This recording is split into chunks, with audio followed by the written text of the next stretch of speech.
Hai guys, hari ini aku mau membahas karya-karya dari seorang penulis yang baru saja aku temukan. Namanya Luis Sepulveda. Dia adalah seorang penulis dari Chile, tapi dia berbasis di Spanyol. Ada dua buku Luis Sepulveda yang sudah diterjemahkan dalam bahasa Indonesia, yaitu yang pertama, Kisah Seekor Camar dan Kucing yang Mengajarinya Terbang, dan Pak Tua yang Membaca Kisah Cinta. Jadi dua ini sama-sama diterbitkan oleh penerbit Margin Kiri dan diterjemahkan oleh Roni Agustinus. Ya, jadi dua ini yang baru ada di Indonesia ya teman-teman. Satu hal yang mau aku highlight adalah bahwa Luis Sepulveda itu pernah menjadi seorang aktivis Greenpeace ya. Jadi dia adalah seorang aktivis lingkungan hidup. Ya, jadi dia pahamlah seluk-beluk isu-isu mengenai lingkungan, mengenai keberagaman dan keberlangsungan hayati seperti itu. Juga aku rasa mungkin politik dan hal-hal gelap di balik isu itu yang kita nggak tahu. Kan kita seringkali kalau isu lingkungan itu ya terbatas pada mengurangi sampah, terutama sampah plastik, kemudian membuang sampah pada tempatnya, nggak dibuang sembarangan, memilah sampah, tidak mencabut bunga-bunga atau menebang pohon sembarangan atau di luar area yang sudah ditentukan gitu ya. Tapi sebenarnya kan di balik itu banyak intrik-intrik yang kita nggak tahu. Nah, kita bahas dulu buku yang ini aja kali ya.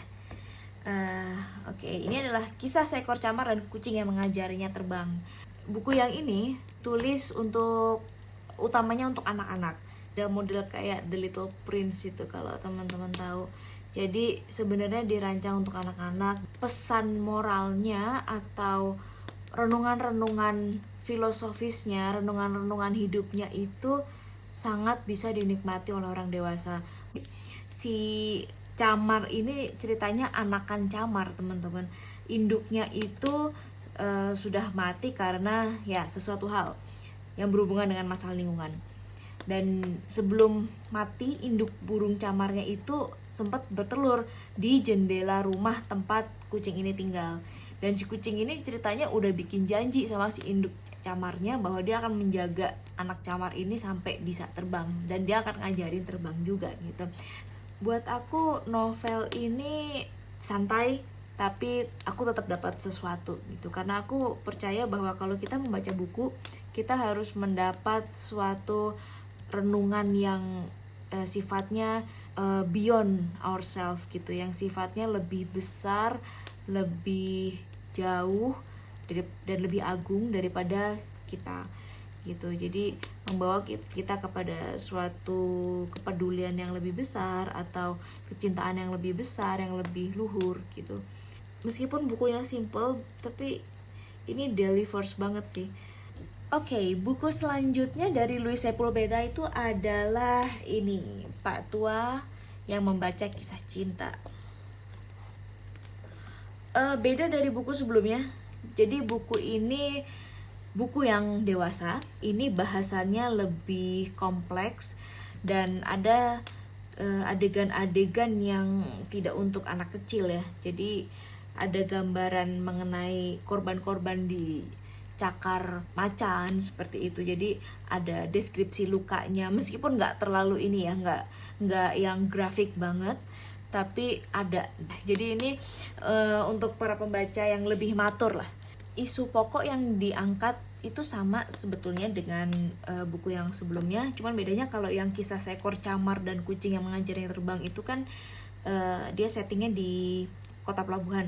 Jadi isu lingkungan yang diangkat adalah yang berkaitan dengan lautan. Tapi yang kali ini isu yang diangkat itu tentang hutan. Lebih persisnya lagi hutan Amazon yang di wilayah negara Ekuador. Bukunya ada unsur politiknya, ada unsur kayak edukasi tentang survival di dalam hutan gitu. Jadi si Pak Tua ini ceritanya dia tadinya orang kota. Karena istrinya mandul, dia itu digosipin, sekeluarga itu digosipin oleh tetangga-tetangga. Lalu karena nggak tahan, mereka pindahlah ke daerah lain yang kebetulan di tepi hutan seperti itu. Nah cuman di situ istrinya kalau nggak salah nggak bertahan lama, 2 bulanan sakit terus meninggal. 2 tahun ya kalau nggak salah, 2 tahun. Terus kemudian kan si Pak Tua ini sendirian. Nah dia itu berusaha survive sendiri, dan pada suatu ketika setelah ada suatu kejadian, dia itu mungkin sedikit dikasihani gitu ya oleh penduduk asli di situ, namanya suku Shuar gitu. Dan mereka mengadopsi si bapak ini. Ya waktu itu belum tua sih, masih muda ya, barangkali mungkin usia 20 atau 30-an. Mereka bawa si bapak ini ke tengah-tengah mereka gitu, dijadikan salah satu anggota suku itu. Jadi diajarin berburu, diajarin adat istiadat suku itu, dan secara umum diajari untuk hidup berdampingan dengan alam. Nah kemudian terjadi sesuatu lagi yang nggak akan aku ceritain di sini, sehingga si bapak itu terpaksa diusir secara halus. Jadi dia nggak lagi tinggal di tengah-tengah suku Shuar, dan dia kembali ke gubuknya yang di pinggir hutan itu. Nah pada suatu ketika ditemukan mayat seorang berkulit putih yang dicakar hewan buas ya, dicurigai seekor macan gitu. Dimulailah konflik dalam buku ini. Ya teman-teman bisa bayangin ya, kalau misalnya kejadian itu terjadi di sekitar kita, misalnya di perumahan ya teman-teman, ada yang digigit hewan buas gitu kan, pikiran kita pertama pasti akan membunuh hewan itu. Jadi kita langsung ada sikap bermusuhan sama hewan itu.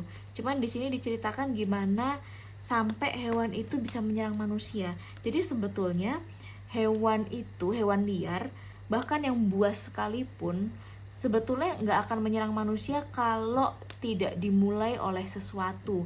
Dan biasanya itu dimulai oleh kita, entah kita mengganggu habitatnya atau kita membunuh anakannya. Ini juga yang kemudian dieksplor oleh si Pak Tua ini. Sangat menarik bukunya, dan mungkin kalau dikasih genre bisa dibilang misteri juga ya. Jadi karena seperti detektif gitu kan, si Pak Tua ini perlu melacak macannya gitu. Jujur aku sih nggak nyangka akan suka dengan novel yang ini. Kalau yang sebelumnya, yang Kisah Seekor Camar, aku tahu aku suka. Tapi kalau yang ini aku agak nggak yakin gitu. Tapi ternyata aku suka banget. Aku belajar banyak tentang tentang alam dan tentang perilaku yang diharapkan dari manusia ketika mereka berada di alam bebas, terutama di dalam hutan. Kalau teman-teman mau mau memperkaya pemahaman tentang alam, tentang lingkungan hidup yang masih liar, yang masih alami, buku ini bisa jadi salah satu pilihan buat teman-teman. Ini buku yang unbelievable. Ini ada berapa halaman ya? 133 halaman, dan ini padat banget isinya. Banyak banget yang bisa kita dapat dari sini. Teman-teman setelah membaca buku-bukunya Louis Sepulveda ini ya, kita akan diajak merenung kembali bagaimana manusia itu selalu punya pilihan untuk melindungi atau untuk menghancurkan, untuk merawat atau untuk mematikan, untuk menghidupkan atau untuk membinasakan. Kalau kita bingung dengan diri kita sendiri ya, apalagi hewan-hewan ya, apalagi makhluk hidup lain, mereka bingung juga mesti percaya sama kita, atau mesti takut sama kita, atau mesti menyerang kita gitu. Jadi mungkin mereka sendiri nggak bisa memutuskan manusia itu seperti apa gitu, cuman kita yang bisa memutuskan. 2 buku ini bisa teman-teman dapatkan di penerbit Margin Kiri dan toko-toko buku yang menjadi reseller dari penerbit tersebut. Margin Kiri itu ada Instagramnya @marginkiri, bisa teman-teman order di situ atau melalui marketplace miliknya Margin Kiri. Sekian, terima kasih teman-teman, bye.